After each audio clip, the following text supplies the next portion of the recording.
Assalamualaikum warahmatullahi wabarakatuh. Perkenalkan, nama saya Windy Wulandari, NIM 17005-136. Saya mahasiswa pendidikan luar sekolah, Fakultas Ilmu Pendidikan Universitas Negeri Padang. Pada saat ini, saya akan menampilkan proposal penelitian saya dengan judul Hubungan antara efektivitas program pelatihan menjahit dengan minat berwirausaha warga belajar di PKBM Tenggang Raso. Baiklah, penelitian saya terdiri dari 3 bab. Yang pertama yaitu bab 1 pendahuluan. A. Latar belakang masalah. Pendidikan non-formal merupakan setiap kegiatan yang terorganisasi dan sistematis di luar sistem persekolahan yang dilakukan secara mandiri maupun berorganisasi dengan tujuan untuk melayani peserta didik dalam mencapai tujuan pembelajaran. Nah, permasalahan mendasar pada saat ini yaitu berdasarkan data dari Badan Pusat Statistik 2019, 58% lebih masyarakat pekerja Indonesia memiliki latar belakang pendidikan SMP. Nah, dengan rendahnya latar belakang pendidikan tersebut, maka pekerjaan yang dapat diisi oleh masyarakat tentunya rendah dan mengakibatkan rendahnya juga perekonomian masyarakat. Dengan adanya pendidikan non-formal yang memegang peran untuk memberdayakan masyarakat dan memberikan pelatihan kerja kepada masyarakat dengan harapan dapat meningkatkan perekonomian masyarakat tersebut. Tetapi permasalahan pada saat ini banyak masyarakat yang hanya ingin mengisi lapangan pekerjaan yang ada tanpa ada keinginan untuk membuat lapangan usaha sesuai dengan kemampuan dirinya sendiri atau memanfaatkan lingkungan sekitarnya. Seperti salah satu yaitu PKBM Tenggang Raso. Sebagaimana hasil observasi saya yang melakukan wawancara dengan pemilik lembaga yaitu Ibu Darima SPD pada tanggal 10 Februari 2020. Ibu tersebut mengatakan dia mendirikan sebuah program di PKBM-nya itu kepelatihan menjahit. Tujuan melakukan kepelatihan ini yaitu banyaknya ibu-ibu di sekitar Sungai Sapih yang tidak memiliki pekerjaan. Nah, PKBM ini terletak di Sungai Sapih, Kecamatan Kuranji. Dalam kegiatan kepelatihan menjahit ini terdiri dari 30 orang dan kegiatannya dilaksanakan selama 2 bulan. Dan dilaksanakan dari hari Senin sampai hari Jumat. Namun pada saat menjalankan kegiatan kepelatihan, pihak lembaga masih terkendala dengan sedikitnya sarana atau masih kurangnya sarana dan prasarana dalam menjalankan kegiatan pelatihan tersebut, sehingga berdampak yaitu peserta didik yang berjumlah 30 orang harus bergantian untuk mengikuti kepelatihan pada pagi hari atau yang ikut pada siang hari. Nah, kesepakatan itu diserahkan kepada peserta didik kapan mereka bisa datang, apakah pagi hari atau sore hari. Nah, pada saat melakukan observasi pengamatan langsung, peneliti melihat pada saat proses pembelajaran, peserta didik ada yang datang terlambat dan pada kegiatan pelatihan berlangsung, peserta didik tidak berpartisipasi atau kurang berpartisipasi aktif dalam proses kegiatan pembelajaran dan banyak melakukan kesibukan dengan dirinya sendiri. Dan peserta didik warga belajar juga menjelaskan bahwa mereka masih memiliki kendala untuk melakukan berwirausaha seperti kurangnya modal dalam membuka usaha dan kurangnya kepercayaan diri mereka dalam membuka usaha tersebut. Nah, berdasarkan dari fenomena yang ada, peneliti menduga minat berusaha ada hubungannya dengan keefektivitasan suatu program. Oleh karena itu, peneliti tertarik untuk melakukan penelitian lebih lanjut mengenai hubungan antara efektivitas program pelatihan menjahit dengan minat berwirausaha warga belajar di PKBM Tenggang Raso. Baiklah, yang B yaitu identifikasi masalah. Yang pertama, kurangnya partisipasi warga belajar dalam mengikuti kepelatihan menjahit. Yang kedua, warga belajar datang terlambat dari waktu pelatihan sudah disepakati. Yang ketiga, kurangnya modal dalam berwirausaha. Yang keempat, kurangnya sarana dan prasarana dalam kepelatihan menjahit. Yang kelima, rendahnya efektivitas program pelatihan menjahit. Yang C, pembatasan masalah. Mengingat banyaknya identifikasi masalah, maka peneliti membatasi masalah pada rendahnya efektivitas program pelatihan menjahit dan menghubungkannya dengan minat berwirausaha warga belajar. Selanjutnya, perumusan masalah. Berdasarkan uraian pembatasan masalah, maka rumusan masalah pada penelitian ini adalah apakah terdapat hubungan yang signifikan antara efektivitas program pelatihan menjahit dengan minat berwirausaha warga belajar di PKBM Tenggang Raso.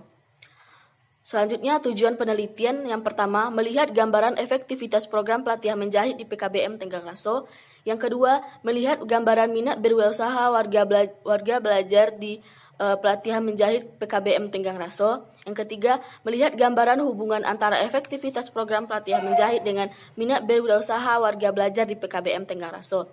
Selanjutnya, pertanyaan penelitian pertama, bagaimana gambaran efektivitas program pelatihan menjahit di PKBM Tenggang Raso? Yang kedua, bagaimana gambaran minat berwirausaha warga belajar di PKBM Tenggang Raso? Yang ketiga, bagaimana gambaran hubungan antara efektivitas program pelatihan menjahit dengan minat berwirausaha warga belajar di PKBM Tenggang Raso? Selanjutnya, manfaat penelitian yang pertama, sebagian bentuk sumbangan ilmiah terhadap pengembangan ilmu pendidikan non-formal dalam kajian pembangunan masyarakat. Yang kedua, manfaat secara praktif yang pertama, memberikan masukan kepada instruktur atau pemilik lembaga. Keefektivitasan suatu program sangat berpengaruh terhadap keberhasilan dari pelatihan program dijalankan oleh lembaga. Yang kedua, memberikan motivasi kepada masyarakat agar berminat dalam berusaha, agar ilmu dari pelatihan tersebut dapat mereka terapkan dalam kehidupan sehari-hari. Nah, selanjutnya yaitu definisi operasional. Yang pertama, pengertian efektivitas menurut KBBI yaitu efektif berarti hasil atau berguna hasil atau tentang usaha atau tindakan. Sedangkan pengertian efektivitas menurut Sondang yaitu sebagai pemanfaatan sumber daya alam, dana, sarana, dan pemasaran dan dalam jumlah tertentu yang secara sadar diterapkan sebelumnya untuk menghasilkan sejumlah barang atau jasa dengan mutu tertentu pada waktu tertentu. Nah, dapat disimpulkan bahwa efektivitas ini merupakan keberhasilan seseorang dalam menyelesaikan tugas atau pekerjaannya untuk mencapai tujuan yang telah ditentukan dengan memanfaatkan sumber daya alam, sarana, dan prasarana yang tersedia sesuai dengan yang mereka lakukan. Nah, selanjutnya pengertian minat berwirausaha. Minat berwirausaha merupakan, menurut Fuadi 2009 menjelaskan, minat berwirausaha adalah keinginan atau ketertarikan serta kesediaan untuk bekerja keras atau berpermauan keras untuk berusaha secara maksimal untuk memenuhi kebutuhan hidupnya tanpa merasa takut dengan risiko yang akan terjadi serta berkemauan untuk bekerja atau belajar dari kegagalannya. Nah, minat berusaha itu merupakan kemampuan untuk bekerja keras, memenuhi kebutuhan hidupnya, bersifat kreatif dan inovatif, dan sanggup menghadapi risiko yang akan mereka hadapi di bidang usaha yang akan mereka kerjakan dan dapat belajar dari kesalahan yang terjadi sebelumnya. Baiklah, selanjutnya yaitu bab 2 yaitu kajian pustaka. Kajian teori. Yang pertama, landasan teori. Pada bab ini akan membahas tentang 1. Pendidikan luar sekolah, 2. Pelatihan dan kewirausahaan sebagai kegiatan pendidikan luar sekolah, 3. Konsep dasar berwirausaha, 4. Efektivitas program, 5. Pengertian minat berwirausaha, 6. Hubungan efektivitas program dengan minat berwirausaha warga pelajar pelatihan menjahit. Yang selanjutnya yaitu penelitian yang relevan. Yang pertama, Eko Priambodo 2010 dengan judul Pengaruh Motivasi dan Mental Kewirausahaan Terhadap Minat Mahasiswa Akuntansi untuk Berwirausaha. Yang kedua, Paulus Patria Aditama 2014 dengan judul Faktor-faktor yang mempengaruhi minat berwirausaha, Studi Kewirausahaan Fakultas Ekonomi Bisnis Undip. Yang ketiga, Yoga Febri Ramadhani 2017 dengan judul Evaluasi Implementasi Program Pelatihan Keterampilan Menjahit bagi Penyandang Tugrahita di Yayasan Asih Budi Jakarta Timur. Nah, selanjutnya hipotesis. Dari hasil penelitian yang dilakukan, peneliti mengambil kesimpulan sementara bahwa terdapat hubungan yang signifikan antara hubungan efektivitas program pelatihan menjahit dengan minat berusaha warga belajar di PKBM Tenggang Raso. Selanjutnya bab 3 metodologi penelitian. Yang pertama jenis penelitian. Jenis penelitian ini termasuk penelitian kuantitatif dengan jenis korelasional. Menurut Arikunto 2005, penelitian korelasional merupakan penelitian yang dimaksudkan untuk mengetahui ada tidaknya hubungan antara dua atau beberapa variabel dengan variasi yang lain. Hal ini sejalan dengan pendapat Hanafi 2010. Penelitian korelasional bertujuan untuk mengukur tentang ada atau tidaknya hubungan antara dua atau lebih variabel yang diajukan peneliti dengan ukuran-ukuran yang valid dan reliabel. Selanjutnya lokasi penelitian yaitu di PKBM Tenggarlaso yang terletak di Jalan Air Paku nomor 27 Sungai Sapih, Kecamatan Kuranji, Kota Padang, Provinsi Sumatera Barat. Selanjutnya yaitu populasi dan sampel. Nah, populasi penelitian ini yaitu populasi merupakan menurut Arikunto sebuah subjek yang akan dikenakan kesimpulan atau yang akan diteliti. Nah, populasi di sini yaitu seluruh warga belajar di PKBM Tenggarlaso yang berjumlah 30 orang. Sedangkan ciri-ciri populasinya yaitu pertama, terdaftar sebagai warga kepelatihan menjahit tahun 2019 di PKBM Tenggarlaso. Yang kedua, latar belakang pendidikan yang sama. Selanjutnya yaitu sampel. Nah, sampel di sini yaitu sebagian populasi yang diambil secara bertanggung jawab. Sampel di sini akan diambil sebanyak 85% dari jumlah populasi yang ada dan proses pengambilannya menggunakan teknik area random sampling. Jadi 85% dari 30 itu sebanyak jumlah sampelnya adalah 25 orang. Yang selanjutnya adalah jenis dan sumber data. Yang pertama, jenis data. Sesuai dengan tujuan penelitian, maka jenis data yang diperlukan dalam penelitian ini adalah yang pertama, data tentang efektivitas program pelatihan menjahit. Yang kedua, data tentang minat berusaha warga belajar pelatihan menjahit. Yang kedua, sumber data. Sumber data merupakan subjek dari mana data diperoleh. Maka sumber data dalam penelitian ini adalah warga belajar pelatihan menjahit sebanyak 25 orang. Yang selanjutnya adalah teknik dan alat pengumpulan data. Teknik pengumpulan data menggunakan teknik kuesioner dengan instrumen angket.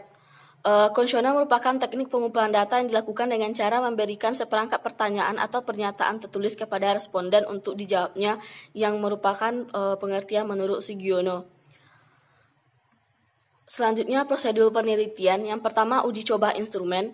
Uji coba instrumen dilakukan untuk mengetahui tingkat ketepatan dan keteradaannya sebagaimana yang disampaikan Arikunto. Selanjutnya uji validitas instrumen.